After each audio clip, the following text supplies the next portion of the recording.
찬송가 407장을 찬송드린 후에 주일 예배 시작하겠습니다. 407장 찬송을 드립니다.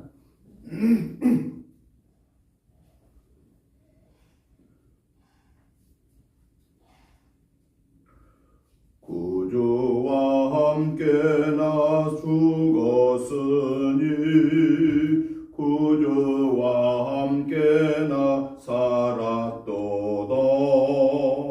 영광의 그날에 이르도록 언제나 주만 바라봅니다. 언제나 주는 날 사랑하사 언제나 새 생명 주시나니 영광의 그날에 이르도록 언제나 주만 바라봅니다. 맘속에 시험을 받을 때와 무거운 근심이 있을 때에 주께서 그때도 같이 하사 언제나 나를 도와주시네. 언제나 주는 날 사랑하사 언제나 새 생명 주시나니 영광의 그날에 이르도록 언제나 주만 바라봅니다. 뼈 아픈 눈물을 흘릴 때와 쓰라린 마음으로 간식할 때 주께서 그때도 같이 하사 언제나 나를 생각하시네. 언제나 설순날 사랑하사 언제나 새 생명 주시나니 영광의 그날에 이르도록 언제나 주만 바라봅니다. 내 몸의 약함을 아시는 주 못 고칠 질병이 아주 없네. 괴로운 날이나 기쁜 때나 언제나 나와 함께 계시네. 언제나 주는 날 사랑하사 언제나 새 생명 주시나니 영광의 그날에 이르도록 언제나 주만 바라봅니다.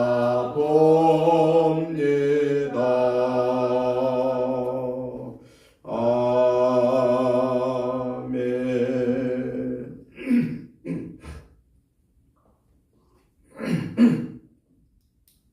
다 같이 묵도드리심으로 주일날 예배를 시작합니다.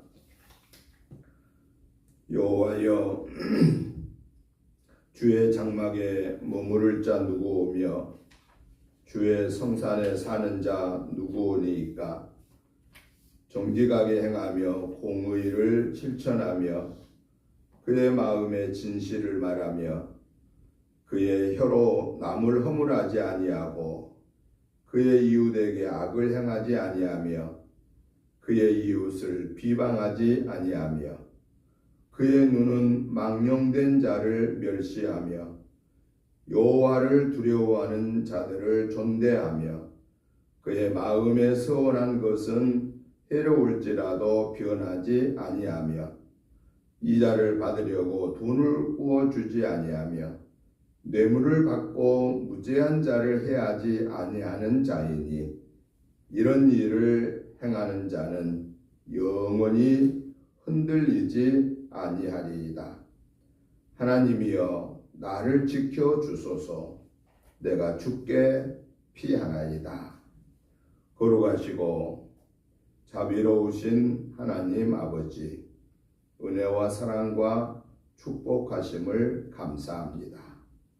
한 주간의 삶을 은혜 안에 거하게 하시고 오늘 이 거룩하고 복된 성의를 허락하여 주시며 이 거룩한 성의를 하나님 앞에 구별하여 드릴 수 있는 믿음과 건강과 삶의 여건을 주신 하나님의 은혜를 감사합니다.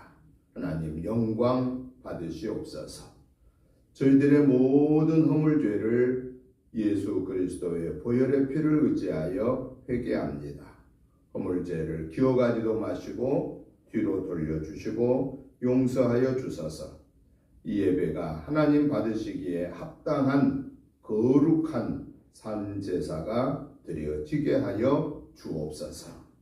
예배의 시종을 주께 의탁드리오며 예수님의 이름으로 기도드리옵나이다. 아멘. 다 같이 일어나셔서 찬송가 19장 찬송을 드리겠습니다.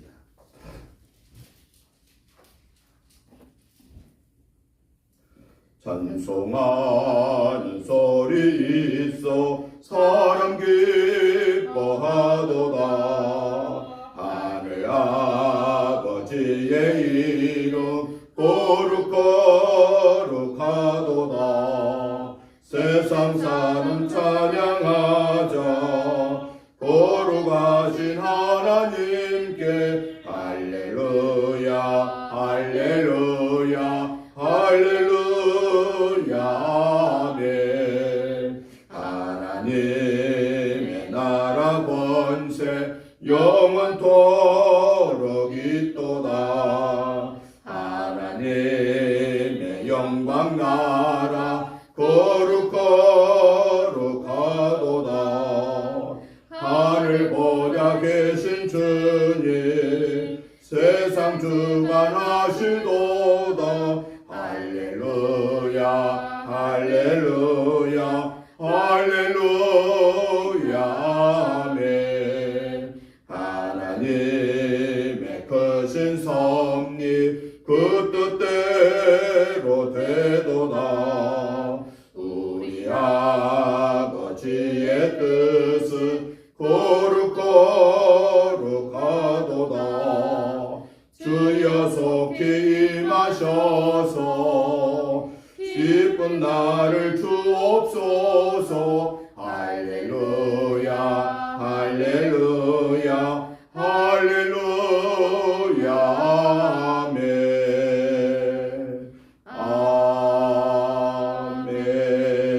아멘. 교독문 찬송가 뒤에 6번 말씀을 교독하시겠습니다.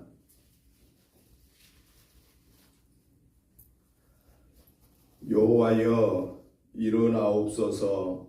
하나님이여 손을 드옵소서. 가난한 자들을 잊지 마옵소서. 어찌하여 악인이 하나님을 멸시하여 그의 마음에 이르기를 주는 감찰하지 아니하리라 하나이까.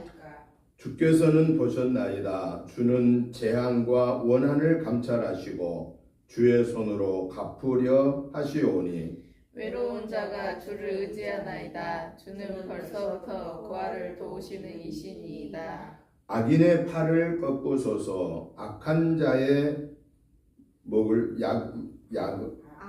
악을 더 이상 찾아낼 수 없을 때까지 찾으소서.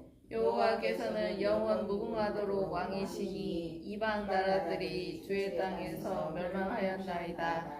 여호와여 주는 겸손한 자의 소원을 들으셨사오니 그들의 마음을 준비하시며 귀를 기울여 들으시고 고아와 압제당하는 자를 위하여 심판하사 세상에 속한 자가 다시는 위협하지 못하게 하시리이다. 아멘. 아멘. 사도신경으로 신앙 고백 드리겠습니다. 나는 전능하신 아버지 하나님 천지의 창조주를 믿습니다. 나는 그의 유일하신 아들 우리 주 예수 그리스도를 믿습니다.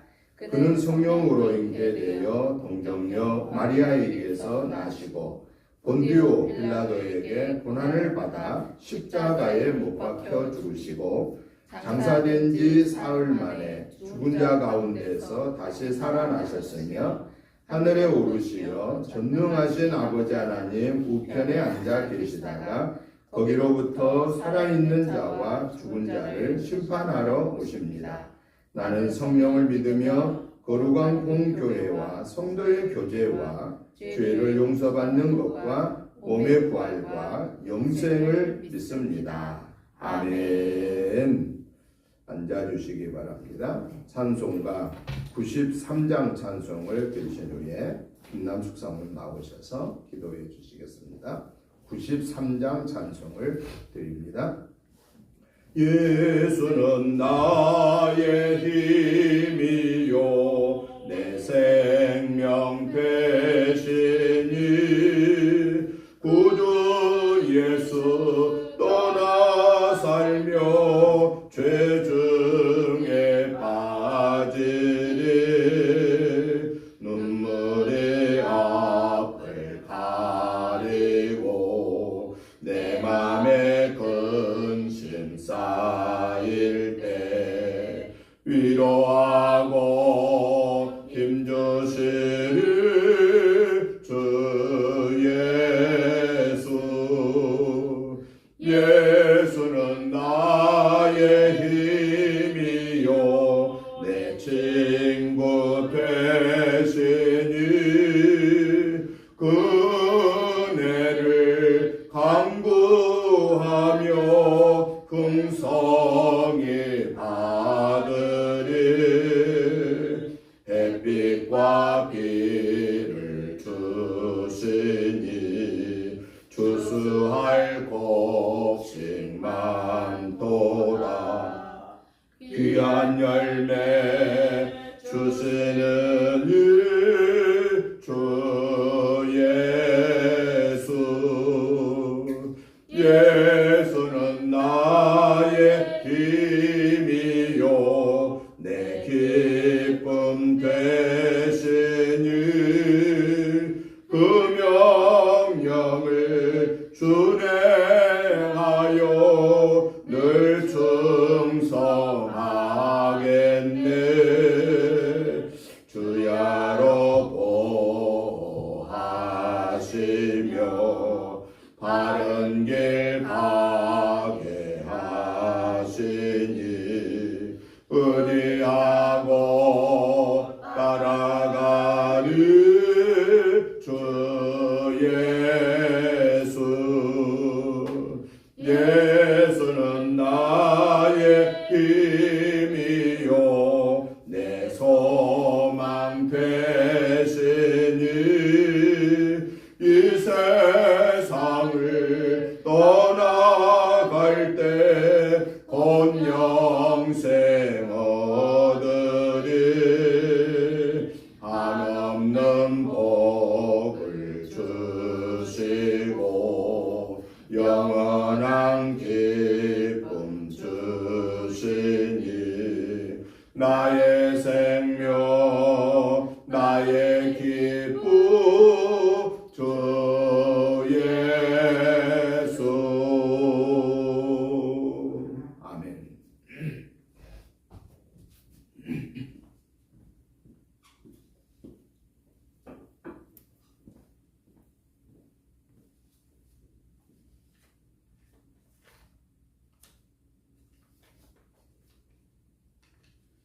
기도하시겠습니다.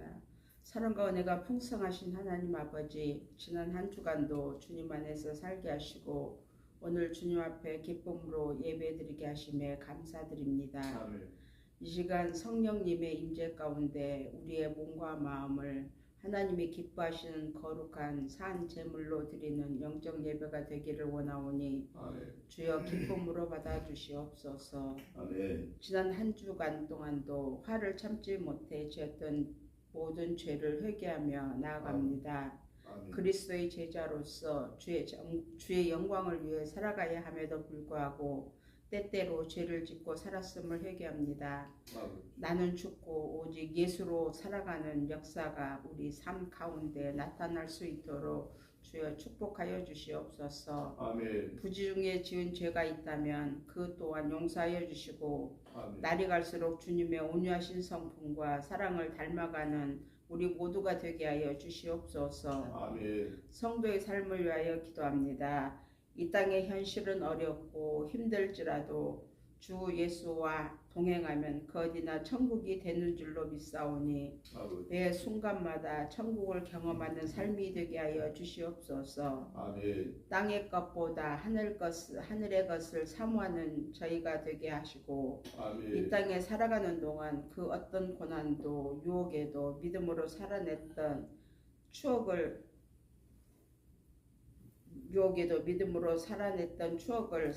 쌓아가는 저희 인생이 되게 하여 주시옵소서. 아멘. 그래야 주님을 만났을 때 착하고 충성된 종이라는 칭찬을 받는 삶이 되게 하여 주시옵소서. 아멘. 우리 나라를 위하여 기도합니다. 아멘. 코로나 이후 극심한 인플레이션으로 인하여 가정마다 직장마다 사업장마다 말할 수 없는 어려움에 있는 성도들이 있습니다. 아멘. 모세가 믿음으로 지팡이를 내밀 때 홍해가 갈라졌던 것처럼 우리도 믿음의 발걸음을 떼고 나아갈 때 반전의 역사를 경험하게 하여 주시옵소서. 경색된 지금이 해결되게 하시고 아멘. 제 취업의 길이 열리게 하시고 가정이 영육 간에 늘 건강하고 평안할 수 있도록 축복하여 주시옵소서. 아멘. 우리 교회를 위하여 기도합니다. 코로나가 종식되면서 전도의 사역이 더욱 활발해지게 하시고 아멘. 복음 전파와 전도의 사명을 감당하는 교회가 되게 하여 주시옵소서. 아멘. 성령의 능력이 살아 숨쉬는 역동적인 교회가 되게 하시고 아멘. 사도행전 28장의 역사가 우리 교회에서 나타날 수 있도록 축복하여 주시옵소서. 아멘. 그래야 병든 자가 나음받고 절망 가운데 있는 자가 소망을 품고 예수 안에서 새 출발을 할 수 있도록 축복하여 주시옵소서. 아멘. 말씀을 선포하신 목사님을 위해 기도합니다.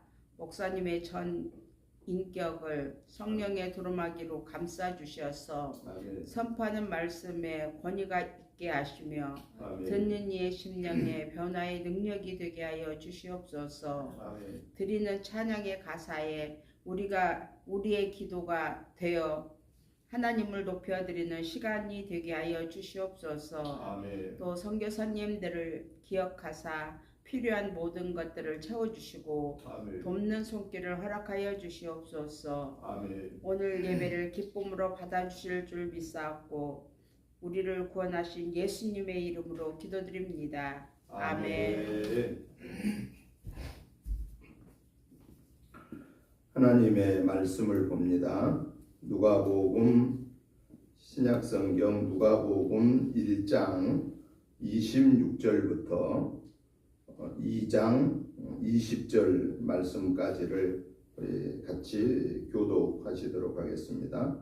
누가복음 1장 26절부터 38절까지 보시고 그 다음에 2장 1절부터 20절까지 이렇게 같이 교독을 하시겠습니다.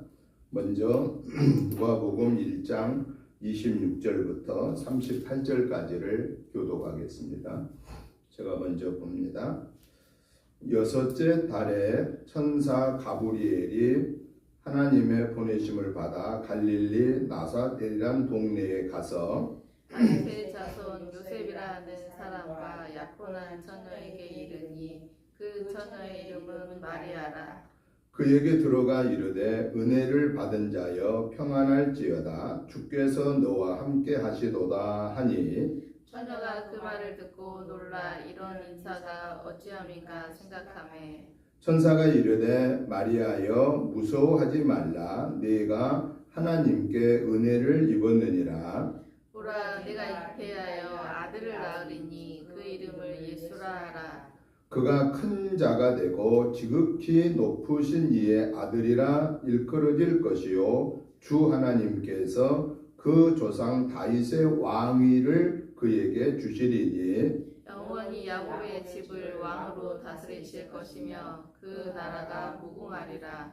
마리아가 천사에게 말하되 나는 남자를 알지 못하니 어찌 이 일이 있으리이까. 천사가 대답하여 이르되 성령이 내게 임하시고 지극히 높으신 이의 능력이 너를 덮으시리니 이러므로 나실 바 거룩한 이는 하나님의 아들이라 일컬어지리라. 보라 내 친족 엘리사벳도 늙어서 아들을 배었느니라. 본래 임신하지 못한다고 알려진 이가 이미 6달이 되었나니 대저 하나님의 모든 말씀은 능하지 못하심이 없느니라. 같이 봅니다. 마리아가 이르되 주는 여종이오니 말씀대로 내게 이루어지다음에 천사가 떠나가니라. 아멘. 2장 1절부터 20절을 봅니다. 제가 먼저 봅니다.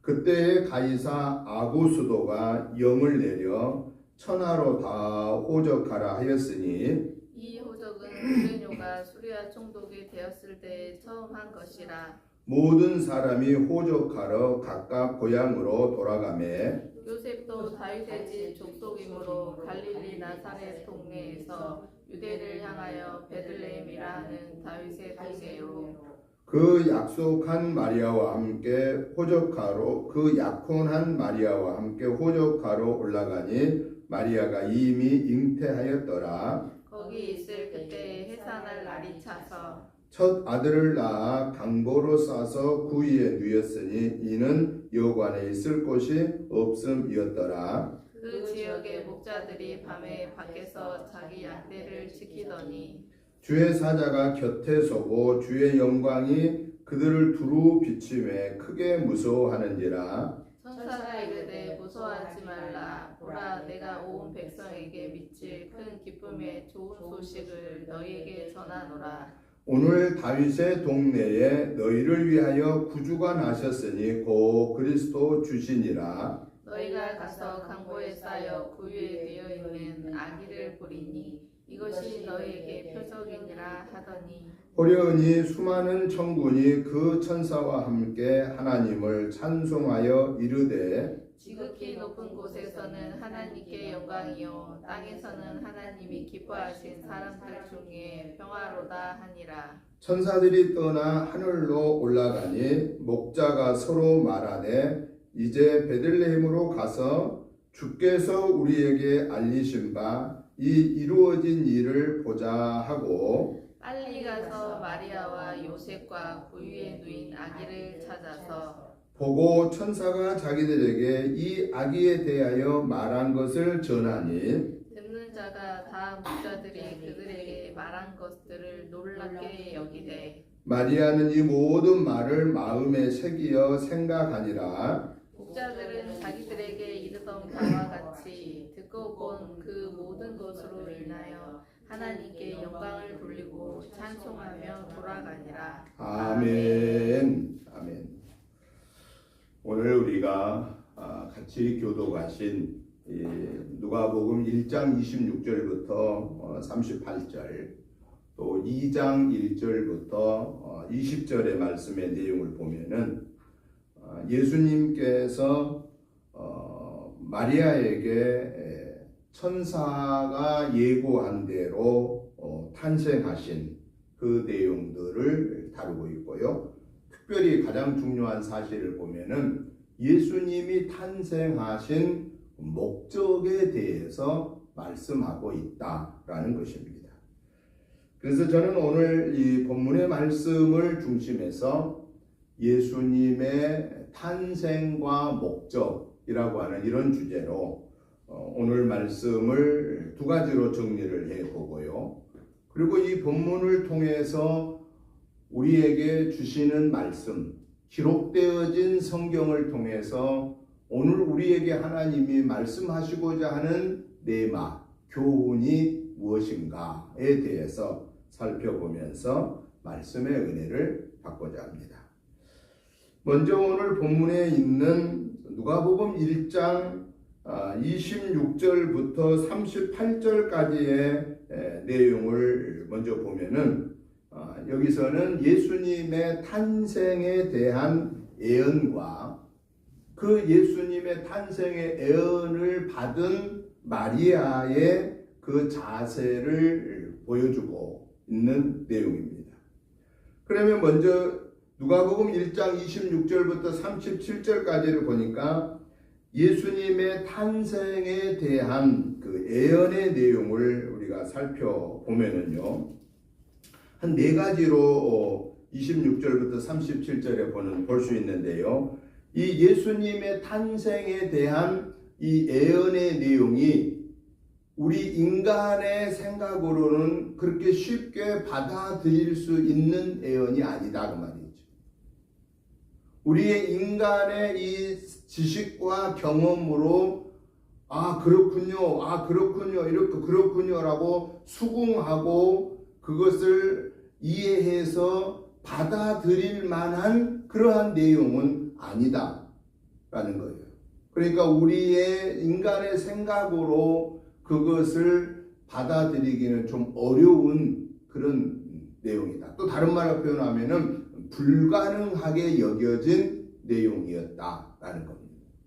그러면 오늘 본문에 있는 누가복음 1장 26절부터 37절에서 말하는 이 네 가지의 예언이 보니까 왜 우리가 그 네 가지 예언을 받아들이기가 어렵냐 그 말이죠. 첫째는 뭐죠?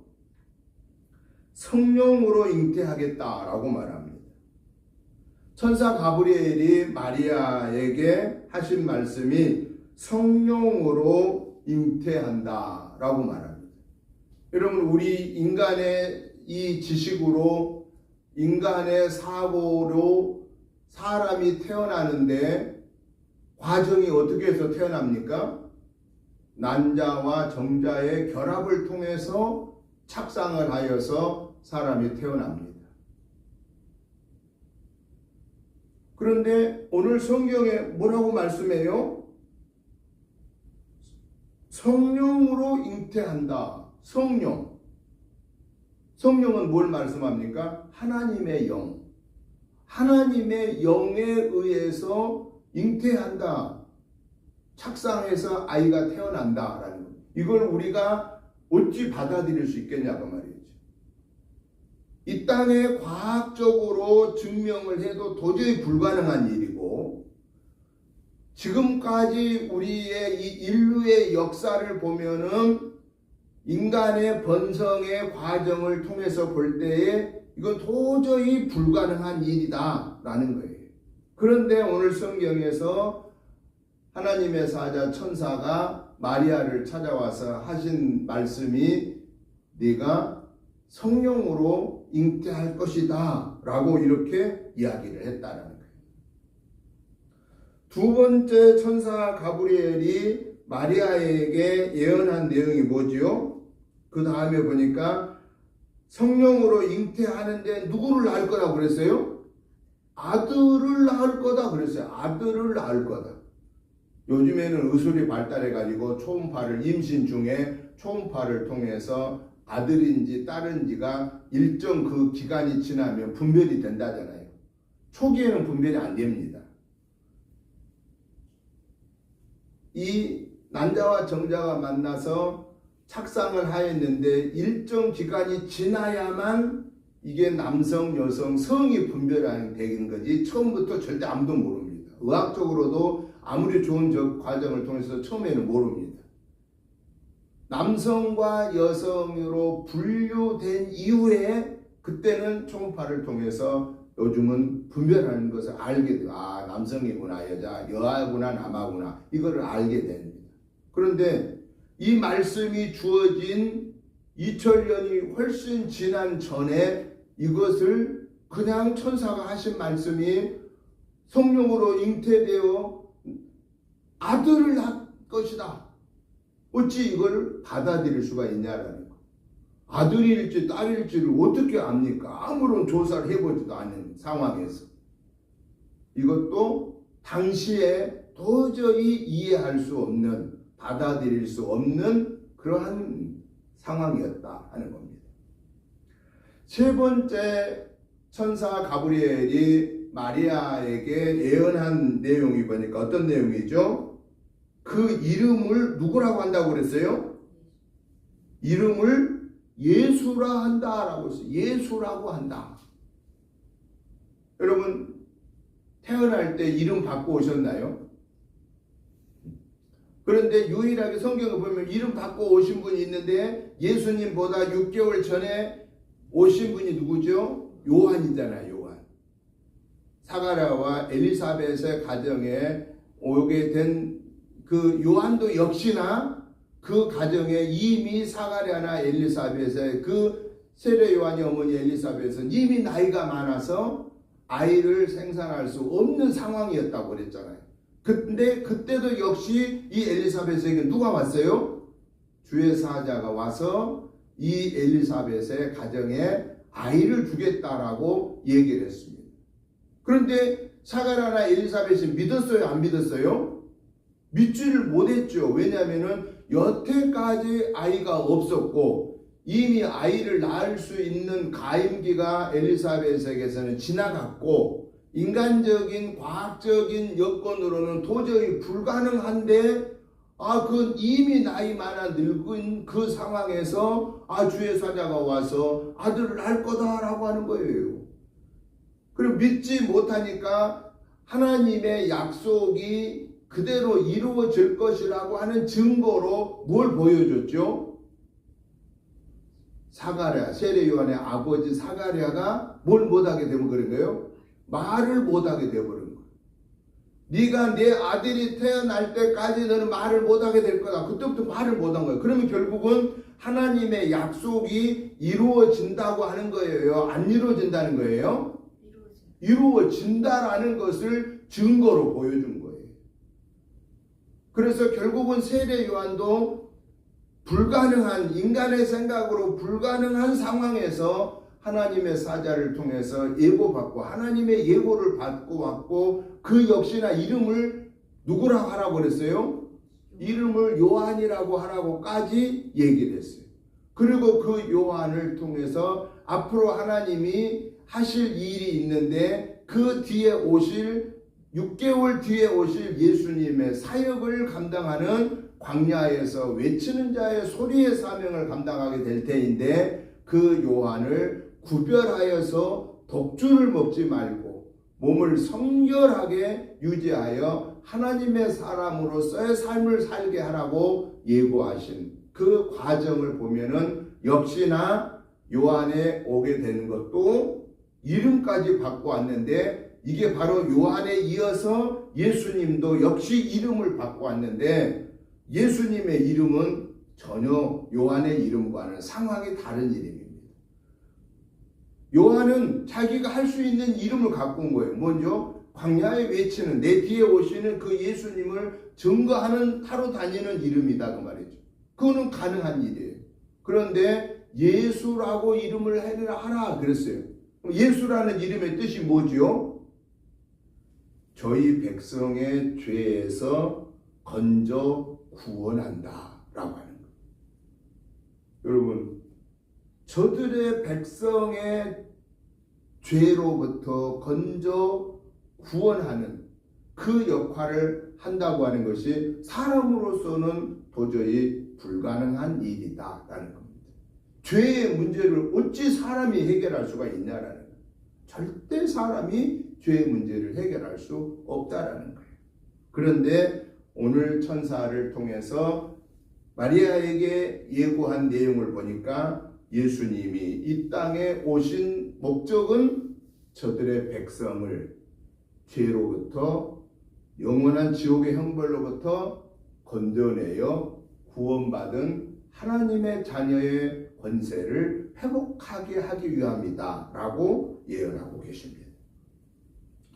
그리고 네 번째 예언은 32절부터 33절에 보니까 그 조상 다윗의 왕위를 그에게 줄 거다. 왕의 자리를 줄 거다. 오랜 역사에 등장되는 다윗을 통해서 그 왕위의 계승이 바로 이 예수님을 통해서 완성될 거다. 인간적인 왕의 관계가 마지막 예수님을 통해서 왕의 문제가 최종적으로 해결될 거다라고 말하고 계십니다. 이 모든 것들이 당시에 마리아가 받아들일 만한 상황입니까? 받아들일 수 없는 상황입니까? 도저히 받아들일 수 없는 상황이었습니다. 그런데요, 38절의 말씀을 우리가 한번 읽어보십시다. 성경에서 뭐라고 말하고 있나? 38절 시작. 마리아가 이르되 주의 여종이오니 말씀대로 내게 이루어지이다 하며 천사가 떠나가니라 라고 했습니다. 자기 자신을 누구라고 표현해요? 주의 여종입니다. 주의 여종입니다. 주님의 종입니다. 내 삶의 주인이 내가 아니고 주님입니다. 하나님이십니다. 그러니 하나님이시니 나는 그 하나님의 명령을 받겠습니다. 라고 대답합니다. 이거는요, 그렇게 말처럼 쉬운 결단이 아닙니다. 왜냐하면은 당시에 처녀가 잉태를 하면 무슨 일이 벌어졌죠? 당시 유대 율법에 돌로 쳐서 죽임을 당하는 상황이 벌어집니다. 그러면 결국은 마리아는 이 일로 인하여서 뭐 할 수 있다라는 거요? 뭘 당할 수도 있다? 돌로 쳐 죽임을 당할 수도 있다라는 거예요. 하나님의 말씀을 아멘으로 받다가 죽을 수 있다라는 거예요. 그러니까 여러분, 우리가 하나님의 말씀을 아멘으로 화답한다고 하는 것이 얼마나 큰 결단이 있어야 하는가.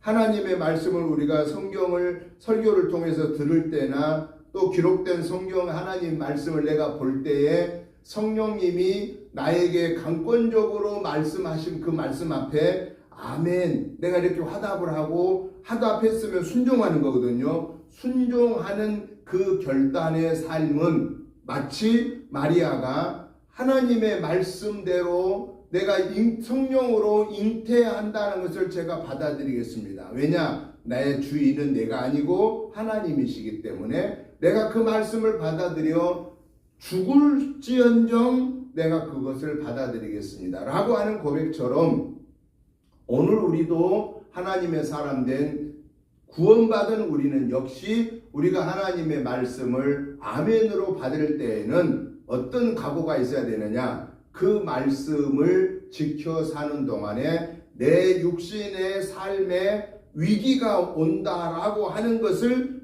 이해하고 그럼에도 불구하고 하나님의 말씀이기에 내가 순종하겠습니다 라고 하는 결단이 있어야 된다 하는 것을 말씀하고 계십니다. 그리고 나서 오늘 두 번째 2장 1절부터 20절에서는 이제 어떤 일이 나오느냐? 예수님을 잉태하게 하겠다. 마리아에게 천사가 예고한 그 예고를 이제 마리아가 받아들였지 않았습니까? 받아들인 이후에 2장 1절부터 20절에서 이제 예수님이 탄생하시게 되고, 그리고 그 예수님의 탄생을 사람들이 어떻게 반응하는가에 대한 내용이 2장 1절부터 20절의 내용인데요. 1절부터 7절의 내용을 보니까 이건 뭐냐? 예수님의 탄생의 내용입니다. 당시에 가이사 아구스도가 로마의 지배를 받는 모든 나라에 명령을 내립니다. 무슨 명령을 내리느냐? 호적을 해라. 이거 호적하란 말은 인구조사해라 그 말이죠. 인구조사해라. 그래서 다 각각 자기 고향으로 인구조사 신고를 하러 갑니다. 호족하러 갑니다. 이때 요셉도 다윗의 집 족속이었기 때문에 갈릴리 나사렛 동네에서 유대를 향하여 베들레헴 다윗의 동네로 그 약혼자 마리아와 함께 호족하러 올라갔습니다. 이때 이미 마리아는 잉태 중에 있었습니다. 요셉과 마리아가 호적하러 간 이 베들레헴에 있을 때 해산할 달이 차서 마리아가 예수님을 탄생하게 합니다. 이때 어디서 탄생했다고 성경에 나오느냐? 첫 아들을 낳아 강보로 싸서 구유에 누였으니, 구유란 무슨 얘기냐면 말구유, 말들이 상하라는 그곳에 누였다. 왜? 그 뒤에 성경은 뭐라고 하느냐? 당시에 사람들이 너무 많이 호적하러 와서 있었기 때문에 여관에 있을 곳이 없음이러라. 예수님은 여관에 들어갈 만한 여건이 없어. 미리서 와서 사람들이 다 여관을 잡아버렸으니까. 그래서 예수님은 태어났을 때 말구유에 누여지게 되었다라는 것입니다. 이렇게 예수님께서 유대 베들레헴 마구간에서 탄생하신 후에 이 모습을, 이 소식을 들은 당시 사람들의 반응을 보니까 어땠느냐? 첫째, 천사들이 예수님을 소개하는 일이 벌어집니다. 천사들이. 2장 10절을 한번 보십시다. 천사가 이르되 무서워하지 말라. 보라, 내가 온 백성에게 미칠 큰 기쁨의 좋은 소식을 너희에게 전하노라 라고 목자에게 먼저 알려주게 됩니다. 그리고 천사가 예수님의 탄생 목적을 분명하게 얘기합니다. 온 백성에게 미칠 큰 기쁨의 좋은 소식을 주게 될 거다. 그리고 천사가 예수님을 찬양합니다. 그리고 목자들은 천사들이 떠난 후에 예수님을 찾아가서 경배합니다. 그리고 그들은 가장 귀하게 여긴 당시의 최고의 예물인 황금과 유황과 모략을 예수님께 바치고 경배하고 마리아를 위해 축하하고, 그때에 사람들은 그 사실을 보고 주변의 사람들이 다 놀랍니다. 이게 무슨 일이냐? 그러나 마리아는 뭐라고 성경에 말하느냐? 이 모든 말을 마음에 새기더라 라고 오늘 본문 18절 19절에 말하고 있습니다. 왜 천사가 말한 말을 탄생 이후, 예수님 탄생 이후에 천사가 얘기하고 목자들이 와서 얘기하고 사람들이 막 놀라고 그랬는데도 왜 마리아는 안 놀랐을까요? 이미 마리아는 잉태 전에 예고를 받았기 때문에 이 예수님이 인류를 구원하기 위하여 오시고 온 백성에 미칠 기쁨의 소식을 증거하기 위해 오신다라고 하는 것을 이미 예고받았기 때문에 그것을 마음에 두더라 라고 말하고 계십니다. 그러면 오늘 이 예수님의 탄생에 대한 가브리엘 천사를 통해서 예고한 대로 마리아가 그것을 받아들이고 성령으로 잉태되고 그리고 예수님이 탄생하고 예수님이 탄생한 목적이 드러나고 많은 사람들이 놀란 이 사건을 통해서 오늘 우리에게 말씀하신 교훈이 테마가 뭐냐라는 것입니다. 이 기록된 성경을 통해서 하나님이 오늘 성령으로 우리에게 말씀하심이 뭐냐라는 겁니다. 첫 번째는 예수님의 탄생은 하나님의 구원사의 1차 약속의 성취다 하는 겁니다. 예수님의 탄생은 하나님의 구원사의 1차 약속의 성취하심이다 하는 것이죠. 이거 무슨 얘기냐면은 하나님께서 하나님의 형상대로 창세기 2장에서 창조한 그 등장 인간이 최초의 인간이 누구지요? 아담이지. 그리고 두 번째가 아담의 갈비뼈를 취하여 사람을 만들어 아담에게 아내로 주음을 받은 자가 하와입니다. 그런데 그 아담과 하와가 하나님의 명령을 어기고 에덴 동산의 중앙에 선과 악을 알게 하는 실과를 먹음으로 죄로 인하여서 결국은 에덴 동산에서 쫓겨났습니다. 쫓겨난 인간은 망하게 된 거죠. 죄로 인하여서 죽게 된 거죠. 그런데 하나님께서 한 번의 은혜를 더 주신 게 뭐냐? 이 원죄로부터 용서해 주시고자 하는, 그래서 다시 인류의 구원사를 이루고자 하시기 위해서 하나님이 독생성자 예수 그리스도를 주시겠다고 약속했는데 그게 이사야서에서 예고되고 있습니다. 이사야서는 예수님 태어나시기 700년 전에 이사야 선지를 통해서 하나님이 예고하신 내용입니다.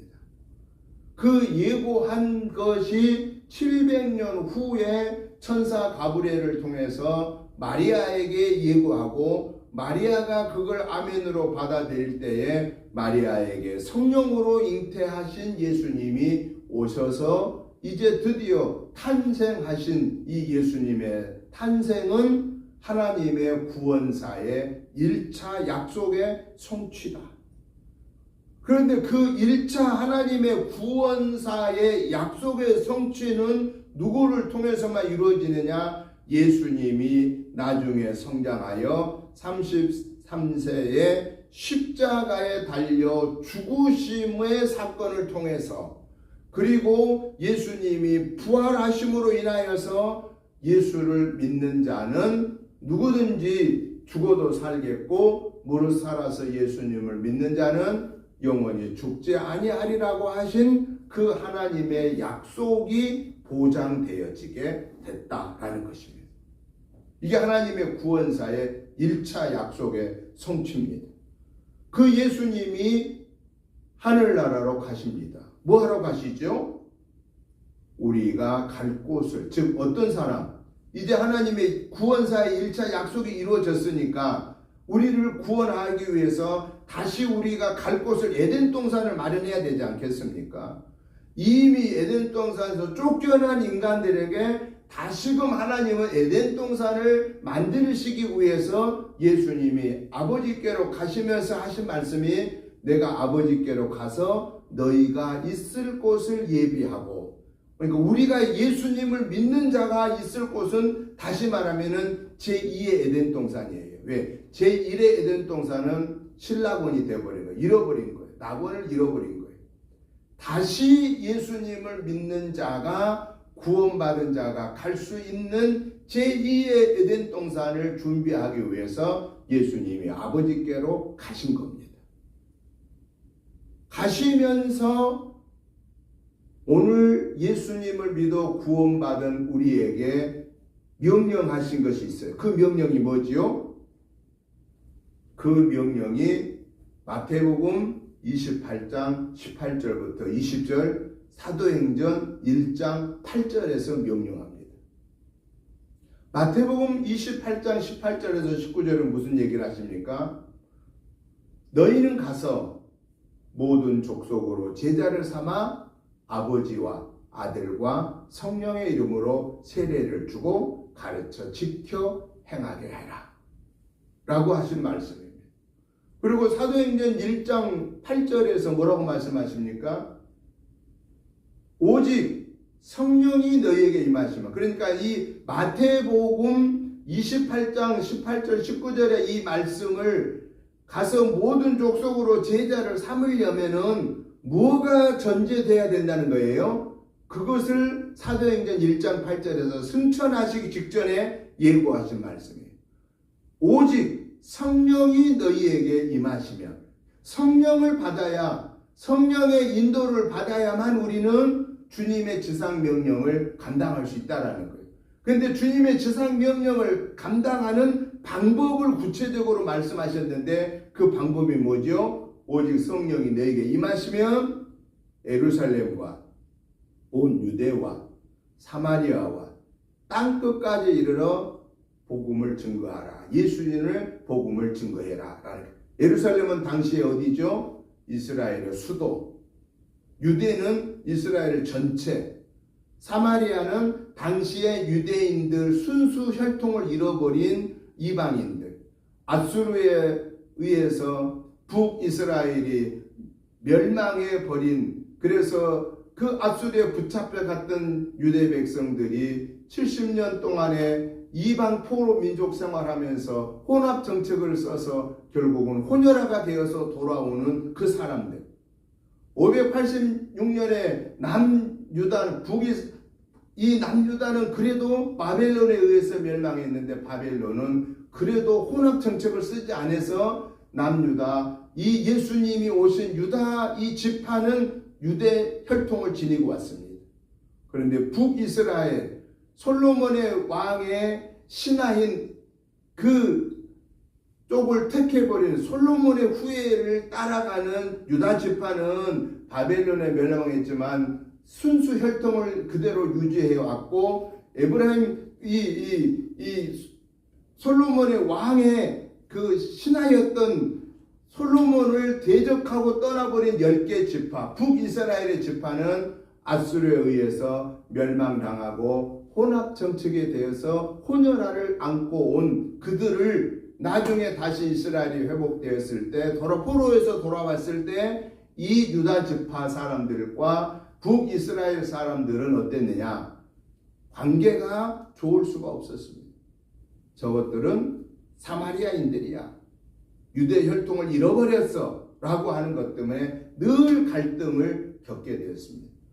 그래서 예수님께서도 심지어는 사마리아 여인이 와서 자기의 도움을 요청했을 때, 어찌 나는 사마리아인을 위해서 유대인의 혈통과 하나 될 수 없다라고 하는 것을 얘기하면서 처음에 거부했지만은, 그러나 이 사마리아 여인이 뭐라고 합니까? 개들도 주인의 상에서 떨어지는 부스러기를 먹나이다라고 하는 그 믿음의 고백을 하였을 때 예수님이 사마리아 여인의 소원을 들어준 사건을 우리는 성경에서 보게 되는 것입니다. 그래서 사마리아인은 유대 순수 혈통을 잃어버리는 혼혈족. 당시 유대인들이 이 사마리아 사람들을 사람으로 여기지 아니하고 개와 같이 짐승처럼 여겨서 저들은 복음이 필요 없는 사람이야. 왜? 저들은 그들의 하나님은 저들의 하나님이 아니야. 하나님은 우리 유다 지파 이 유대인만이 우리 하나님이야 라고 하는 그러한 사상을 갖고 있는 그들에게 우리 예수님이 명령하심은 너희들이 사람 취급 안 하는 저 사마리아 사람에게도 복음이 들어가야 된다. 그리고 온 세계, 예루살렘, 유대, 사마리아, 온 세계 모든 사람들에게 예수님의 복음은 동등하게 전파되어야 되고, 모든 사람이 예수님으로 구원받을 수 있게 된다라는 이 명령을 내려주신 것입니다.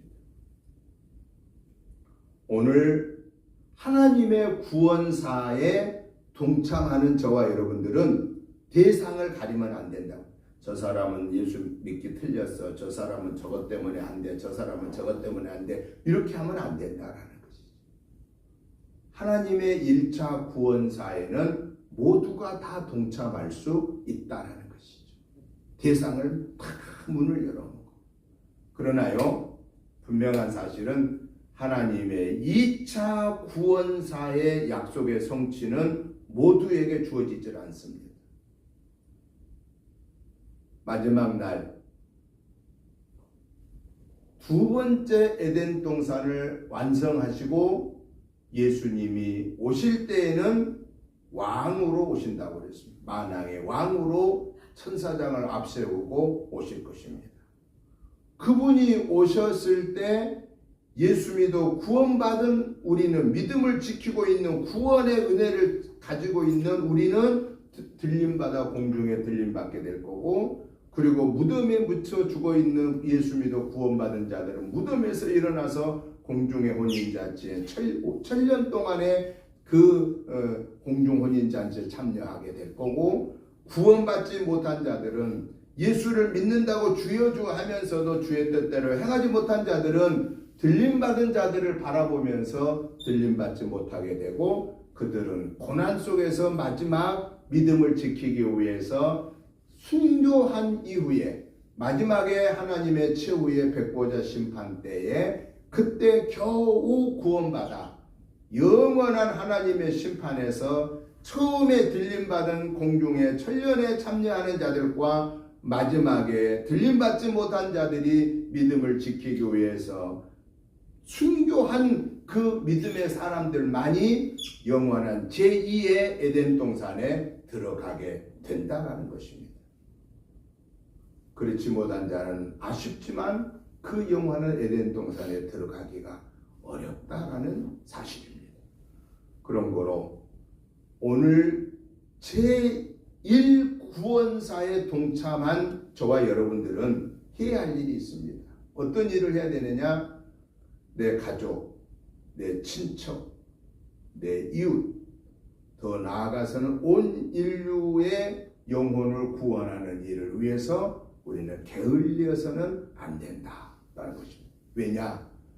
그 일을 감당하지 못하여서 구원받지 못하였다 있는 상황에서 주님이 오시면 그때는 그렇게 살아있는 자에게는 다시 한번 기회가 있지만은 이미 세상 떠난 자들에게는 다시 기회가 주어지지 않기 때문에 그렇다는 것입니다. 그런 거로 주님 오시기 전에 마지막 구원의 문이 닫히기 전에 우리가 해야 할 일은 구원의 복음을 증거해야 된다는 것입니다. 받아들이고 안 받아들이고는 그들의 자유지요.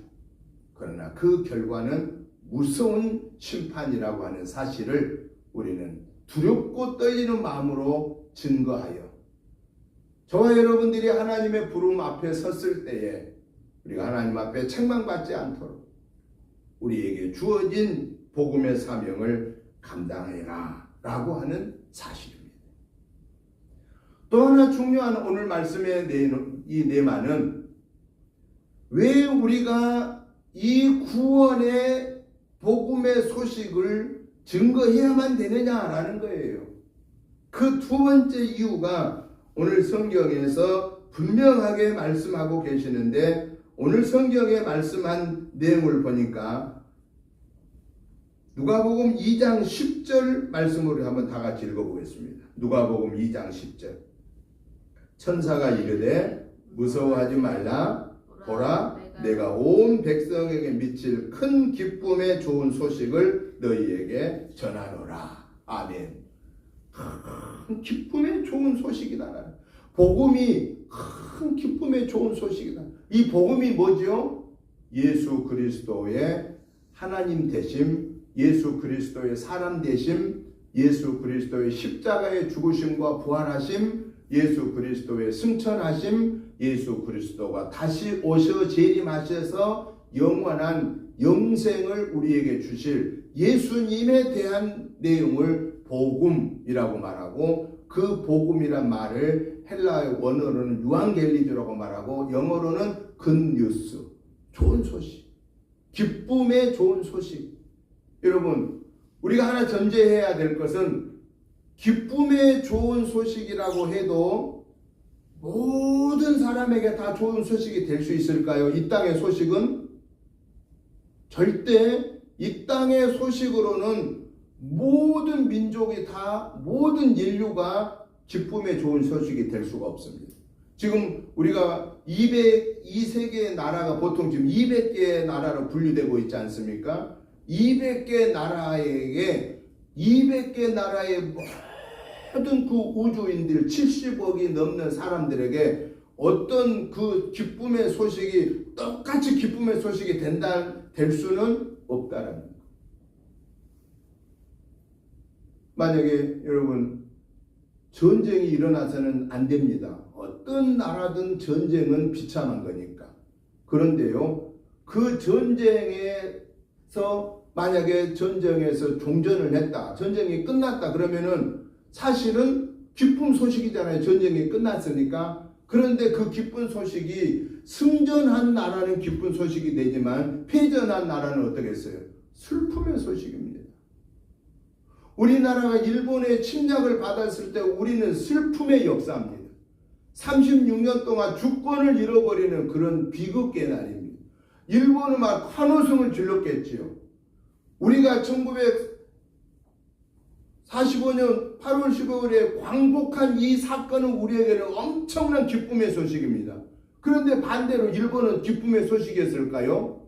일본은 슬픔의 소식입니다. 왜냐? 미국의 원자탄을 두 곳에 맞았기 때문에 어쩔 수 없이 항복했고 우리는 그 대가로 평화를 다시 자유를 얻었지만은 일본은 그거에 대한 엄청난 대가를 지불하는 슬픔의 소식입니다. 이 지구상의 200개 나라에게 기쁨의 소식이란 상대성을 갖고 있기 때문에 어느 나라에게는 기쁨의 소식이 될 수 있지만 어느 나라에게는 슬픔의 소식이 될 수밖에 없다라는 거예요. 그런데 오늘 성경에 보니까 예수님이 이 세상에 오신 탄생의 이 소식은 어떤 거냐?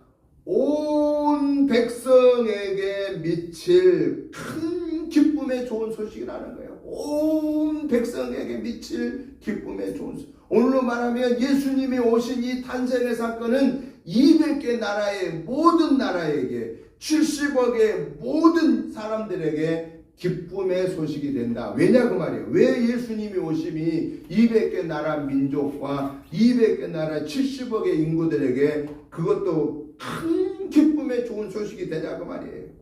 그 이유는 예수님이 우리를 구원의 선물을 주셨기 때문에. 구원이란 게 뭡니까? 지옥의 형벌에서 영원한 멸망을 받을 자를 예수님을 믿는 자마다 건져내어 하나님의 자녀로 영원한 에덴 동산으로 천국의 자녀로 삶의 회복이 되고 영원한 생명을 얻게 되기 때문에 그렇다라는 것입니다. 그렇기 때문에 우리는 이 구원의 기쁜 소식을 듣든지 못 듣든지 때를 얻든지 못 얻든지 간에 우리는 우리에게 주신 주님의 명령, 너희는 가서 모든 족속으로 제자를 삼아 아버지와 아들과 성령의 이름으로 세례를 주고 가르쳐 지켜 행하게 하라 라신 이 주님의 지상명령을 우리는 아멘으로 받고 내가 있는 가장 가까운 거기서부터 이 예수님의 기쁜 소식을 증거해야 한다라는 사실입니다. 그런데 그 기쁜 소식을 증거하는데 오늘의 개념으로는 어떻게 해야 되느냐라는 거예요. 당시에는 외치고만 다녀도 됐습니다. 제자들이 예수 믿으시오라면 하루에 회개하고 돌아온 자가 3,000명씩이나 되었다고 성경은 기록합니다. 베드로가 회개하라라고 말씀하였을 때 회개하는 자들이 그렇게 많아졌습니다. 우리 대한민국에도 이 남북한이 갈리기 전에 1907년에 저 평양에서 김익두 목사님이 회개하라고 복음을 증거할 때 회개하고 돌아온 자들이 너무너무 많았습니다.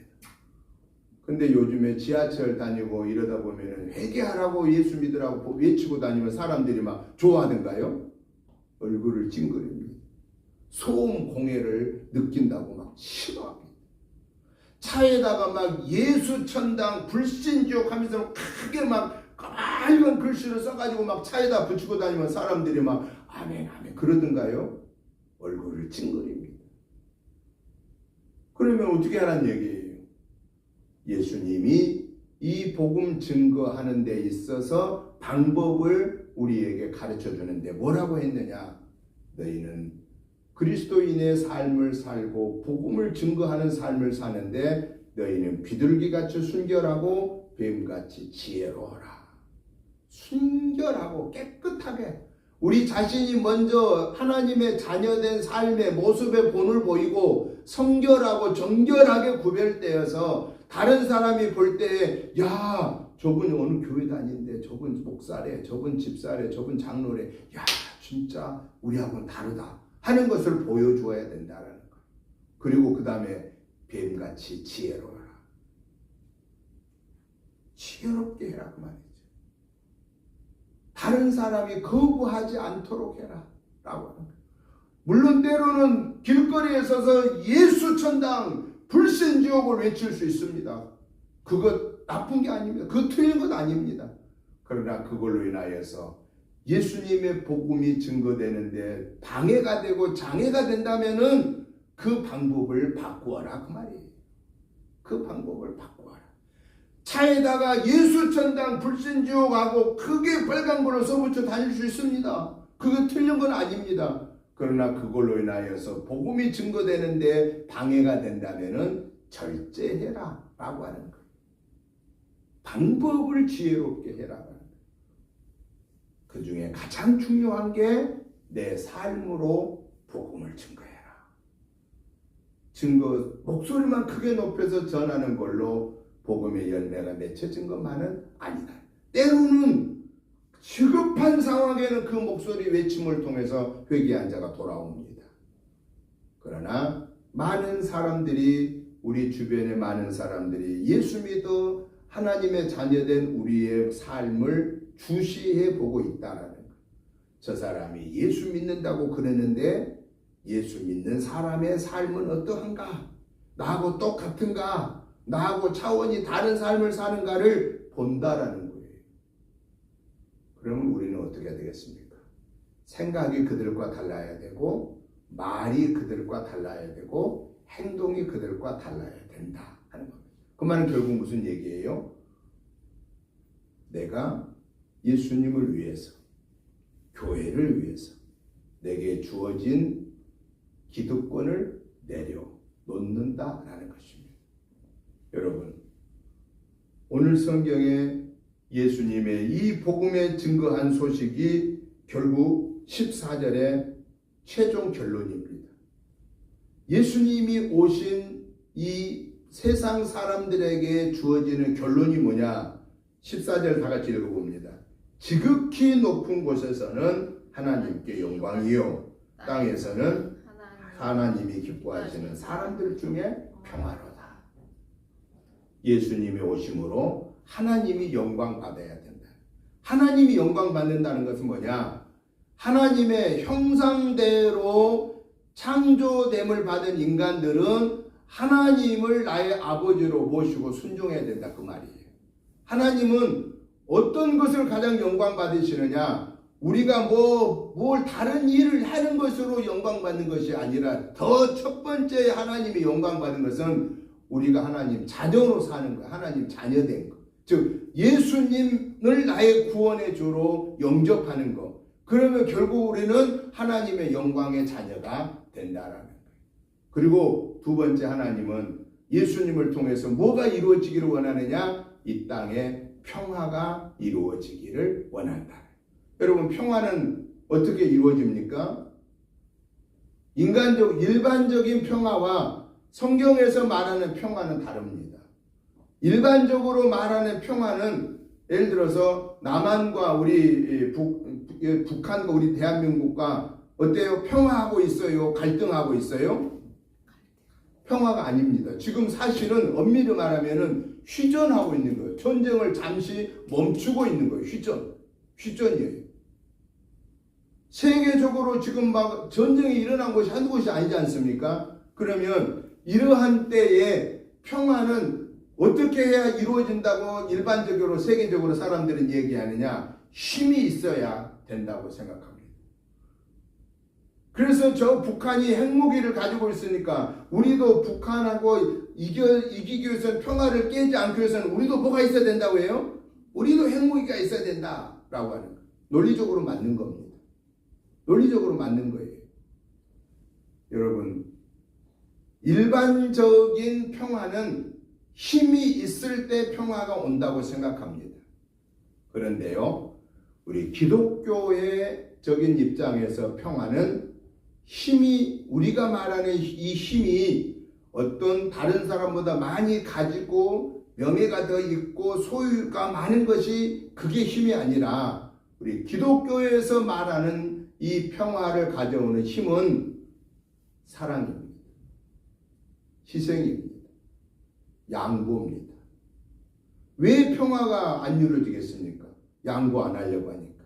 손해 안 벌려고 하니까 평화가 깨지는 겁니다. 예수님이 이 땅에 오심으로 우리에게 평화를 주신 목적이 뭐였습니까? 십자가에 달려 죽으신 희생 때문에 평화가 오게 되었다라는 겁니다. 그러기에 오늘 저와 여러분들은 우리 자신이 먼저 낮아지고 내가 가지고 있는 이 기득권을 더 내려놓고 내가 쥐고 있는 것을 풀고 예수님의 사랑을 베풀므로 인하여서 평화가 오는 하나님의 말씀의 실천을 저와 여러분들이 이루는 그 평화를 만들어가는 복된 하나님의 자녀가 저와 여러분이 되시기를 주님의 이름으로 축복합니다. 하나님 아버지 감사합니다. 우리를 구원하시고 하여 독생성자 예수님 보내주셨고 우리를 구원하시고 하여 예수님이 십자가에 달려 죽으심으로 우리에게 하나님께는 영광이 되고 모든 백성에게 평화를 주신 하나님의 사랑을 예수님의 사랑을 감사합니다. 이제 우리도 구원받은 자로 하나님의 자녀로 온전히 구별되게 살아 하나님께 영광 올려드리고 그리고 모든 민족으로 제자 삼으라고 하신 하나님의 나라를 이루기 위해서 하나님의 사랑으로 예수님의 사랑으로 십자가를 지고 희생함으로 순종함으로 나아감으로 참된 평화를 이루는 하나님의 거룩한 자녀 저들 되게 하여 주옵소서. 이를 위해서는 우리가 성령의 충만함을 받아야 됩니다. 하나님 이 한 주간도 성령 충만하게 은혜 내려 주옵소서. 말씀과 기도로 충만함을 받게 하여 주옵소서. 예수님의 이름으로 축복하오며 간절히 기도드리옵나이다. 아멘. 찬송가 321장 1절만 찬송을 드리고 준비하신 예물을 봉헌 나누도록 하겠습니다. 321장 1절만 찬송 드리겠습니다. 날 대속하신 예수께 내 생명 모두 드리니 늘 진실하게 하소서. 내 구주 예수여 나 구주 위에 살리라. 내 기쁨 한량 없으리. 내 갈 길 인도하소서. 내 구주 예수여